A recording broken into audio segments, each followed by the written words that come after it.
और सितंबर में मॉनसून का सितम लगातार जारी है। जी हां, हमारी आज की खास पेशकश में आज हम बात करेंगे बारिश की ही। आपको बताएं कि मध्य प्रदेश और छत्तीसगढ़ में मॉनसून से तबाही मची हुई है।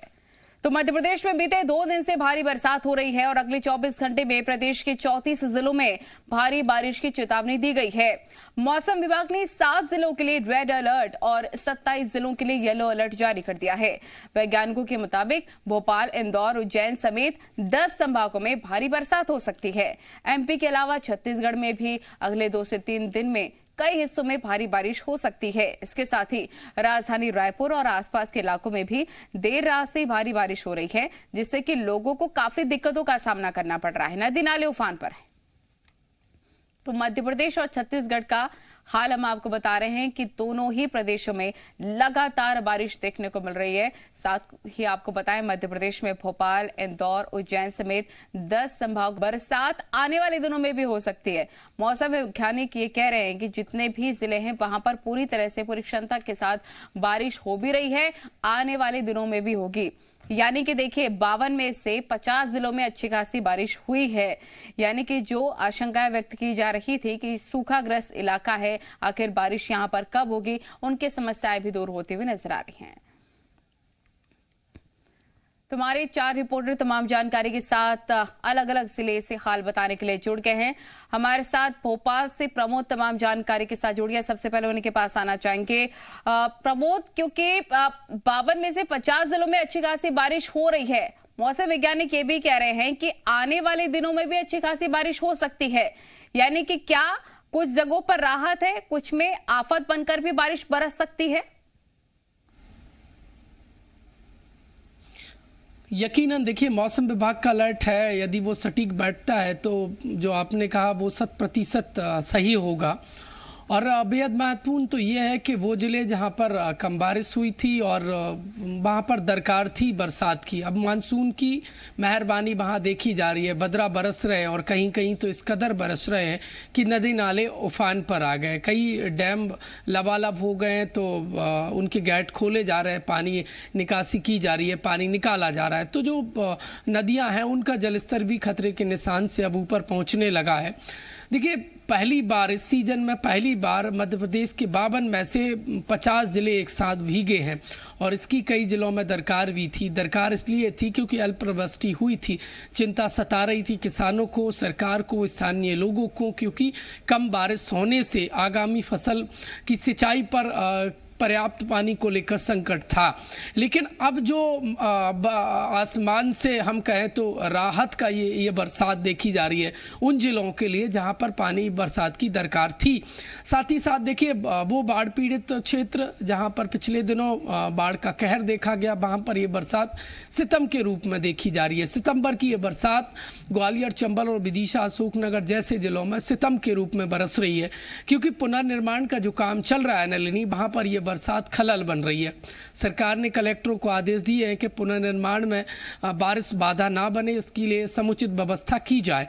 लेकिन देखिए, राजधानी भोपाल के यदि हम बड़े तालाब की बात करें तो पिछले 2 दिनों से जो बरसात हो रही है, रात में भी बदरा राजधानी भोपाल के आसपास तेज बरसे और इस कदर बरसे कि लगभग 1 से 1.5 फीट बड़े तालाब का जलस्तर बढ़ा है। और ये अच्छी खबर है। यानी कि भोपाल में हो रही है, इंदौर, ग्वालियर और हमारे साथ रायपुर से भी हमारे रिपोर्टर जुड़े हुए हैं। रजनी, आपसे भी हम जानना चाहेंगे छत्तीसगढ़ का हाल, क्योंकि छत्तीसगढ़ में भी कमोबश मध्य प्रदेश जैसे ही हालात नजर आ रहे हैं और कहीं ना कहीं जसर इतना ज्यादा बढ़ गया है कि प्रशासन के दावों की पोल खुलती नजर आ रही है। हमने रायपुर की तस्वीरें भी देखी, स्मार्ट सिटी की तस्वीर इस कदर होगी किसी ने सोचा नहीं था। अभी फिलहाल कैसी तस्वीर, कैसे हालात छत्तीसगढ़ में है बारिश को लेकर?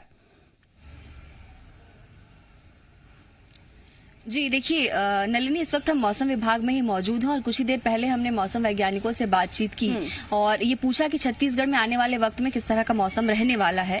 कहा जा सकता है कि छत्तीसगढ़ के लिए राहत की बात है। इस पूरे हफ्ते राजधानी रायपुर समेत प्रदेश के अलग अलग हिस्सों में जिस तरह से बारिश हुई, जलभराव की स्थिति बनी, अफरा तफरी मची, उससे अब लोगों को राहत मिल सकती है, क्योंकि आज दोपहर के बाद से ज्यादातर जो जिले हैं छत्तीसगढ़ के, वहां पर मौसम खुल जाएगा। हालांकि ऐसा नहीं है कि पूरे प्रदेश में यही स्थिति बनेगी। 2 संभाग के लिए खासतौर से अलर्ट है, जिसमें कि बिलासपुर संभाग और सरगुजा संभाग शामिल है। इन दोनों संभागों के ज्यादातर जिलों में मध्यम से भारी बारिश की संभावना अब भी बनी हुई है, जिसको लेकर मौसम विभाग ने अलर्ट भी जारी किया है। लेकिन जो स्थितियां बन रही थी, रायपुर की बात करें या रायपुर के आसपास की जगहों की बात करें, और जहां पर बहुत ज्यादा बारिश लगातार हो रही थी, वो स्थिति फिलहाल नहीं बनेगी। उस स्थिति से फिलहाल राहत लोगों को यहाँ पर मिलेगी। राजधानी रायपुर में ही कल देर रात से मूसलाधार बारिश हो रही है। इस वक्त बारिश रुकी हुई है, लेकिन बादल अब भी छाए हुए हैं। बिल्कुल रजनी, हम देख सकते हैं कि मौसम अभी भी सुहाना है, यानी कि आने वाले वक्त में कुछ घंटों में भी बारिश हो सकती है। ऐसा हो, इंदौर और ग्वालियर का भी हाल जानेंगे, क्योंकि इंदौर में अच्छा मौसम है, बारिश हो सकती है, लेकिन ग्वालियर की स्थिति क्या है? शैलेंद्र बताइए। देखिए, अगर ग्वालियर की बात करूं तो पिछले 2 दिनों से लगातार बारिश का दौर जारी है। हालांकि तेज बारिश नहीं हो रही, लेकिन हल्की फुल्की बारिश जो है वो पूरे ग्वालियर चंबल संभाग में हो रही है। यही कारण है कि चाहे श्योपुर की बात करूं या मुरैना की बात करूं, जो छोटे नदी नाले हैं वो उफान पर हैं। क्योंकि जिस तरह से प्रमोद भी बता रहे थे कि यहाँ पर पिछले दिनों जिस तरीके से बाढ़ आई थी और उससे लगभग 2 लाख लोग जो है वो प्रभावित हुए थे और उनके 30,000 जो मकान हैं वो टूट गए थे। उनके पुनर्निर्माण का काम किया जाना है, लेकिन पहले जब तेज बारिश हो गई थी उसके चलते नमी जमीन में थी और यही कारण है कि उनके मकान का जो दोबारा से बनने का काम शुरू नहीं हो पाया था। और प्रशासन ने निर्देश दिए थे सारे कलेक्टरों को कि जैसे ही बादल खुलते हैं तो उनके मकानों की मरम्मत का काम शुरू किया जाए। लेकिन एक बार फिर जिस तरीके से बारिश ने डेरा जमाए रखा है, तो ऐसे में जिन लोगों को राहत पहुंचनी चाहिए थी उनको वो राहत मकान की मिल नहीं पा रही है। अगर ग्वालियर जिले की बात करूं तो अब तक 15 सितंबर तक की बात करूं तो 600 मिलीमीटर बारिश जो है वो अभी तक दर्ज की गई है। हालांकि ये बारिश जो है वो सामान्य बारिश, अगर यहाँ औसत बारिश की बात करूं तो 660 मिलीमीटर बारिश 15 सितंबर तक दर्ज होती है, उससे थोड़ी सी अभी कम है। लेकिन मौसम विभाग जिस तरीके से कह रहा है कि अगले 24 घंटे भी ग्वालियर चंबल संभाग में बारिश होगी, तो यदि वो बारिश अगर होती है तो ये जो कोटा है औसत बारिश का वो ग्वालियर चंबल संभाग का पूरा हो जाएगा। इसके अलावा जिस तरीके से जो बारिश हो रही है उसके बाद ककेटो, अपर ककेटो की बात करूं या तिगरा जलाशय की बात करूं, इनका जलस्तर लगातार बढ़ रहा है। और पिछले दिनों भी हमने जो देखा, जो बाढ़ ने जो तबाही मचाई थी उसके पीछे सबसे बड़ा कारण यही था कि इन बांधों के गेट खोलने पड़े थे और बारिश इतनी ज्यादा हो गई थी कि सारे के सारे गेट खोलने पड़े थे, जिससे नदी किनारे जो लोग बसे हुए थे उनकी बसाहट को तहस नहस बारिश ने कर दिया था। प्रशासन को ये आशंका है कि जिस तरीके से लगातार बारिश हो रही है और इन बांधों का जलस्तर बढ़ रहा है, तो ऐसा ना हो कि इन बांधों को एक बार फिर खोलना पड़े, बढ़ भी जाए। हालांकि इन सबके बीच राहत वाली बात यह है कि आने वाली रबी फसल के लिए ये बारिश फायदेमंद हो सकती है। इंदौर का भी हाल जानते हैं, अर्जुन मुकाती हमारे रिपोर्टर वहां से जुड़े हुए हैं। अर्जुन मुकाती, बारिश आती है तो कई तरह की समस्याएं भी लेकर आती है, जहां पर राहत होती है वहीं पर आफत भी होती है। डेंगू के केसेस भी काफी ज्यादा इंदौर में देखने को मिल रहा है। फिलहाल अगर मौसम की बात कर ली जाए, इंदौर का कैसा है? जी बिल्कुल नलिनी, आपको बता दूं कि इंदौर में भी लगातार जो बारिश है वो कल से चल रही है। हालांकि कल जो है कुछ देर के लिए मौसम खुला था, धूप भी निकली थी, लेकिन आज सुबह से ही इंदौर में रुक रुक कर बारिश जो है वो लगातार देखने को मिल रही है। और यही कारण है कि इंदौर के यशवंत सागर तालाब, जिससे कि आधे शहर की प्यास बुझाई जाती है, वो भी अब पूरी तरह से भर चुका है। देर रात उसका एक साइफन जो है वो यहाँ पर खोला गया था, तो उससे अनुमान जरूर लगाया जा रहा है कि अब जो बारिश है उसकी पूर्ति जो है इंदौर के तालाबों में हो रही है। हालांकि अभी भी इंदौर के बड़ा बिलावली तालाब हो या छोटा बिलावली तालाब, उसमें औसत पानी जो है वो नहीं पहुंचा और अभी भी तालाब जो है अपनी क्षमता से काफी खाली हैं। हालांकि उम्मीद यही की जा रही है कि जिस तरह से मौसम विभाग ने अनुमान जताया है कि अगले 48 घंटे जो है इंदौर में बारिश हो सकती है, तो उससे इन तालाबों का जल स्तर जो है वो भी बढ़ने की संभावनाएं जो है वो जताई जा रही है। हालांकि लगातार हो रही बारिश से कहीं न कहीं जनजीवन भी अस्त व्यस्त होता है और जब भी इंदौर में तेज बारिश होती है तो कई इलाकों से जल जमाव और सड़कों पर पानी भराने जैसी समस्याएं जो हैं वो सामने आने लगती है। इसके लिए प्रशासन ने भी नगर निगम कंट्रोल रूम को जो है वो अलर्ट पर रखा गया है। सभी जोनल अधिकारियों को ये निर्देश दिए गए हैं कि आने वाले समय में बारिश को लेकर चेतावनी दी गई है, तो कहीं ना कहीं कंट्रोल रूम जो है वो अलर्ट पर रहें और सभी जोनल अधिकारी अपने अपने जोन में लगातार दौरे करते रहें। साथ ही यदि कहीं पर पेड़ गिरने की या पेड़ टूटने की शिकायत मिलती है तो तत्काल वहां पर पहुंचकर राहत कार्य शुरू की जा सके, इसे लेकर भी नगर निगम की टीमों को अलर्ट पर रखा गया है। साथ ही मौसम विभाग का यह भी कहना है कि अगले 48 घंटों में तेज बारिश की संभावना जो है वो इंदौर में जताई गई है। तो जो निचले इलाके हैं वहां पर भी लोगों को अलर्ट रखा गया है और किसी भी तरह अगर जल भराव होता है तो लोगों को वहां से विस्थापित किया जा सकता है। बिल्कुल प्रमोद, आपके पास आना चाहेंगे। जितने भी पर्यटन स्थल हैं और या फिर नदियां हैं, नाले हैं, कई बार लोग ऐसे पहुंच जाते हैं कि रिस्क ज्यादा बन जाते हैं। अभी तो लोग खुद भी देखने और समझने लग गए हैं कि अब ये खूबसूरत नजारा नहीं रहा है, डर का माहौल हो गया। ऐसी जो तस्वीरें निकलकर सामने आ रही है नदी नालों के पास से, रौद्र रूप देखने को मिल रहा है।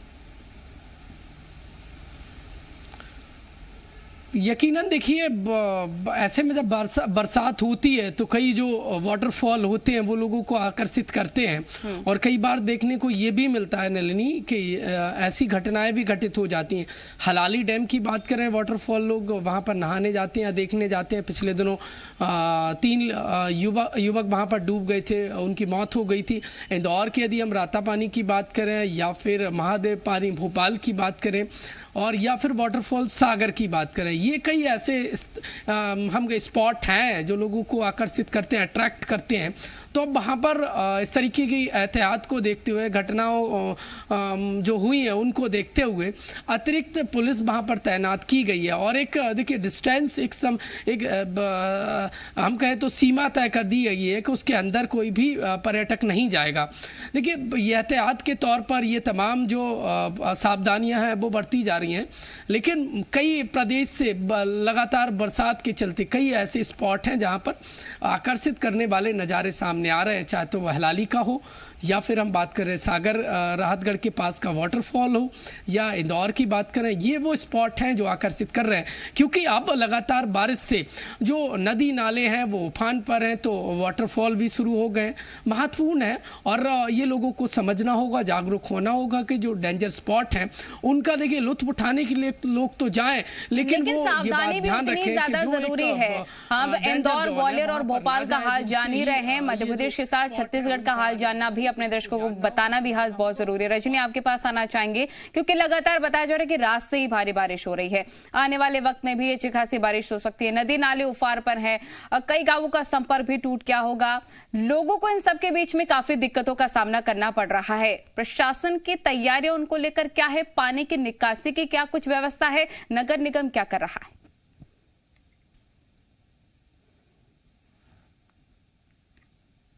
क्या करना है रजनी? संपर्क कट गया शायद रजनी से, कोशिश करेंगे एक बार फिर से संपर्क साधने की। आपके पास आना चाहेंगे अंशुल मुखाती, क्योंकि इंदौर की अगर बात कर ली जाए, हालांकि डेंगू से भी इंदौर जूझ रहा है, कोरोना काल में भी हमने देखा कि इंदौर ने अच्छे खासे तरीके से कंट्रोल किया, वैक्सीनेशन के मामले में भी लगातार इंदौर आगे बढ़ रहा है। लेकिन बारिश लगातार जो हो रही है, सफाई व्यवस्था मेंटेन हो सके बरसात में भी, उसको लेकर क्या तैयारी है प्रशासन की?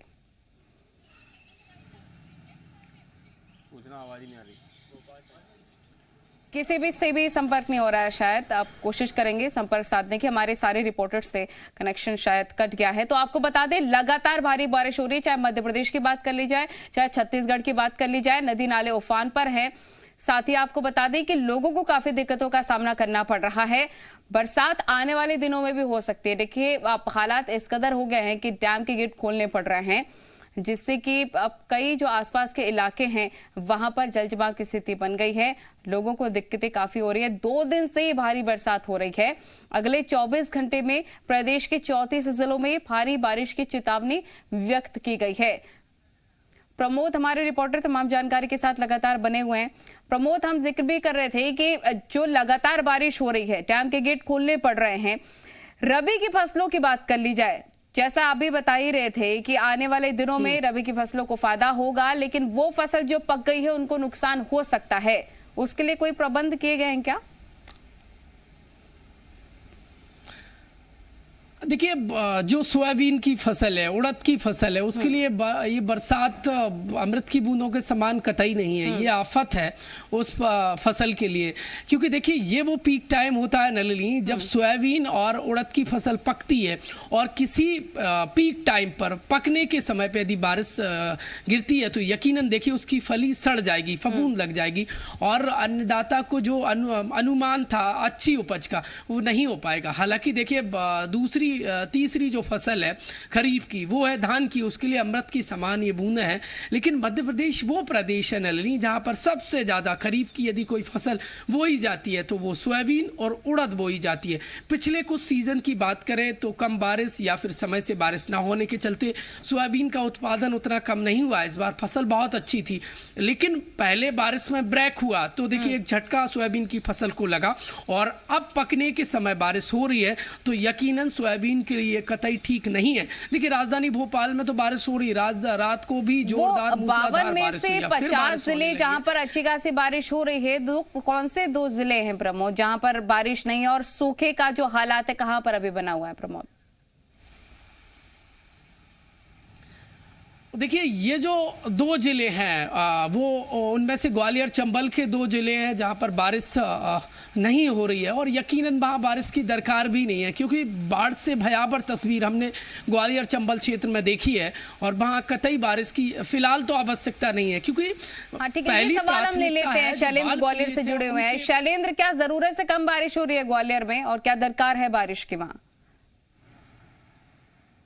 देखिए जैसा कि मैंने आपको बताया कि ग्वालियर में लगभग 600 मिलीमीटर बारिश अब तक दर्ज हो चुकी है, और औसत बारिश की बात करूं तो 660 मिलीमीटर जो है वो औसत बारिश होती है, तो औसत से थोड़ा सा कम है। लेकिन जिस तरीके से मौसम विभाग का अनुमान है कि अभी 48 घंटे तक बारिश होगी, तो यदि वो बारिश होती है तो औसत को पूरा कर लिया जाएगा। जिस तरीके से प्रमोद भी बता रहे हैं कि अगस्त के पहले सप्ताह में जिस तरीके से मूसलाधार बारिश इस अंचल में हुई, उसके बाद कहीं ना कहीं जो मौसम था वो परिवर्तित हो गया था, लेकिन उसके बाद थोड़ी सी गर्मी एक बार फिर आई थी। लेकिन सितंबर का महीना एक बार फिर तरबतर कर रहा है, तो जो बारिश की आवश्यकता थी वो लगभग यहाँ पूरी है। और इस इलाके में सोयाबीन की फसल तो कम बोई जाती है, लेकिन धान की फसल ज्यादा होती है। खासकर डबरा भितरवार की बात करूं तो इस इलाके में सबसे ज्यादा धान होती है। इसके अलावा गोहद का वो इलाका है, वो धान के लिए जाना जाता है। तो ऐसे में जो बारिश हल्की हल्की जो रुक रुक के बारिश हो रही है, ये कहीं ना कहीं धान के लिए फायदेमंद है। हालांकि कुछ इलाके ऐसे हैं जहां उड़द और की जो फसल होती है उसको जरूर जिस तरीके से नुकसान हो सकता है। ठीक है, फसलों के लिहाज से हम इंदौर से भी जानकारी ले लेते हैं। अंशुल मुकाती, वहां पर किसानों को कितनी राहत मिलने वाली है इस बारिश से? जी बिल्कुल नलिनी, आपको बता दूं कि लगातार पिछले दिनों से यहाँ पर बारिश की कमी देखी जा रही थी, और उसकी चिंता जो है वो साफ किसानों के हाथों पर भी दिखाई दे सकती थी। लेकिन कहीं ना कहीं अब जो बारिश हो रही है उससे लगातार किसानों को भी राहत मिलेगी। हालांकि कई इलाके इंदौर संभाग के ऐसे भी हैं जहाँ पर फसल जो है अब पक गई है और पूरी तरह से कटने के इंतजार में है। ऐसे में यदि बारिश होती है तो वहां पर किसानों को जरूर थोड़ी परेशानियों का सामना करना पड़ सकता है। लेकिन इंदौर के आसपास के जो अन्य ग्रामीण इलाके हैं वहां पर सोयाबीन की जो फसल है उससे इस बारिश को कहीं ना कहीं जरूर फायदा पहुंचेगा। इसे लेकर किसानों को भी राहत है, और आने वाली फसल जो है जिसकी बुआई की तैयारी अब किसानों को करनी है उसके लिए भी खेत जो है वो पूरी तरह से तैयार हो सकेंगे। हालांकि मौसम विभाग का यह अनुमान है कि लगातार तेज बारिश जो है वो आने वाले 48 घंटों में इंदौर में देखी जा सकती है। यानी कि समझा जा सकता है कि मध्य प्रदेश के कई जिलों में अभी और बारिश होगी। अंशुल मुकाती और प्रमोद, साथ ही शैलेंद्र, आप तीनों का बहुत शुक्रिया मध्य प्रदेश में मौसम का हाल बताने के लिए। तो